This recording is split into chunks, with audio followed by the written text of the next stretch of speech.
तो इन्होंने बोला पहली चीज पैसे बचाएंगे जी। अभी क्या है, पेंशन में चली आती है, सैलरी में चली आती है। अगर हमने अग्निवीर लिए तो इन्होंने बोला देखो जी, पैसे बचेंगे, हम उसको मॉडर्नाइजेशन में लगाएंगे, क्योंकि हम गरीब देश हैं, हम ज्यादा फौज पे खर्चा नहीं कर सकते, और हम ये भी नहीं चाहते कि आर्मी कू हो।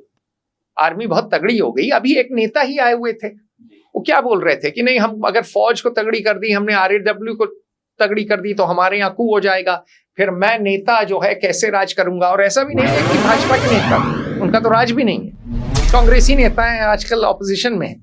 तो यह है कि भाई हमको पैसे ज्यादा नहीं खर्च करने हैं फौज पे, और लेकिन मॉडर्नाइज करनी है फौज, तो हम पैसे बचाएंगे और बचे हुए पैसे का सदुपयोग करेंगे। एक पहला कारण, पहला रीजन दिया। दूसरा दिया कि भाई आर्मी जवान हो जाएगी। अभी क्या है कि आता है सिपाही, वो 15 साल तक रहता है, 16.5 में ले रहे हैं आर्मी में, पहले ले रहे थे, नहीं 17.5 कर दिया है। तो कह रहे हैं कि पहले क्या था, सिपाही से लांस नायक 7 साल पे होता था, उसके बाद सिपाही से सिपाही या राइफलमैन 15 साल पे रिटायर होता था। अच्छा, हवलदार होता था, हवलदार 18, नायब सूबेदार 26, सूबेदार मेजर 30। अगर कोई भैया गलती हो गई तो माफ करिएगा, ये लिखाई में गलती हो गई होगी, पर मोटा मोटी ये आंकड़े मुझे दिए गए हैं।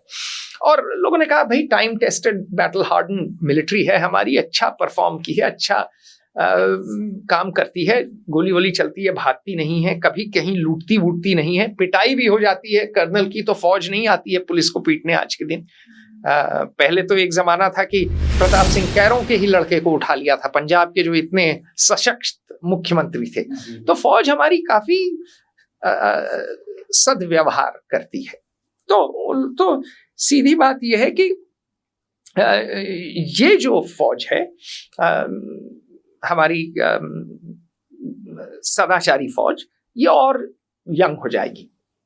तो अब इसमें कई लोगों ने कहा कि भाई हमको तो यंग अफसर चाहिए, हमको गोल्फ कोर्स वाले थोड़ी चाहिए जनरल साहब, जो कि यथार्थ से बिल्कुल ही विरक्त हूं। लेकिन जो भी हो, यंगर आर्मी, पहला सेव मनी, दूसरा यंगर आर्मी, यंगर है तो फिटर होगी, किलिंग इंस्टिंक्ट ज्यादा होगी थियरी में, तीसरा मेरिटोक्रेसी होगी, सिर्फ टॉप 25% रहेंगे तो लोगों में कंपटीशन होगा, कंपटीशन बहुत अच्छा है। अगर कंपटीशन रहेगा तो लोगों के स्टैंडर्ड अच्छे रहेंगे, लोग पुशअप करेंगे, पुलअप करेंगे, भागेंगे 5 किलोमीटर जान लगा के, बैटल फिजिकल टेस्ट अच्छा होगा। तो ये तीसरा लॉजिक है। चौथा लॉजिक ये है कि एम्प्लॉयमेंट, अभी क्या है कि अगर सिपाही आ रहा है 15 साल के लिए, अगर हर 4 साल में 75% जाएंगे तो नौकरियां ज्यादा होंगी फौज में, तनख्वाहें ज्यादा लोगों को मिलेंगी, कुछ लोगों के बजाय कई लोगों को मिलेंगी। तो ये चौथा एडवांटेज लोगों ने कहा। पांचवा एडवांटेज ये RSS के बहुत लोगों ने कहा। मुझे लखनऊ में किसी ने कहा था, मैं नाम नहीं ले सकता, लखनऊ में कहा, जयपुर में कहा, दिल्ली में कहा, मुंबई में लोगों ने कहा, पुणे में कहा, तो कई जगह, मेरा तो भारत भ्रमण चलता रहता है। तो चंडीगढ़ के RSS वालों ने ये नहीं कहा, पंजाब के RSS वालों ने ये नहीं कहा, ये गौर फरमाइएगा। क्या कहा कि हम हिंदू लोग लड़ नहीं पाते, हमारे लड़के क्या हैं कि बहुत नरम हो गए, और जब दंगा फसाद होता है पिट जाते हैं। कल को पाकिस्तान से लड़ाई होगी तो हमारे पास रिजर्व्स कहां से आएंगे? तो हमको एक मिलिटराइज सोसाइटी चाहिए, जैसे गुरु गोविंद सिंह ने खड़ी की थी खालसा को, वैसे ही अगर हम अग्निपथ योजना लाएंगे तो ज्यादा लोग मिलिट्री ट्रेनिंग पाएंगे, और समाज में फिर कभी कुछ अंदरूनी दिक्कत हुई, ठीक है, दंगे फसाद हुए, डर लोगों को है कट्टर इस्लाम का, या एक तो वो डर, और या पाकिस्तान अगर चढ़ गया तो कुछ लोग तो होंगे जो कि सेना के साथ साथ लड़ सकेंगे, और रिजर्व सेना जो है और लोगों को बुला सकेगी अगर जरूरत पड़ी, तादाद की जरूरत पड़ी। तो ये 5 मुझे कारण दिए गए। ठीक,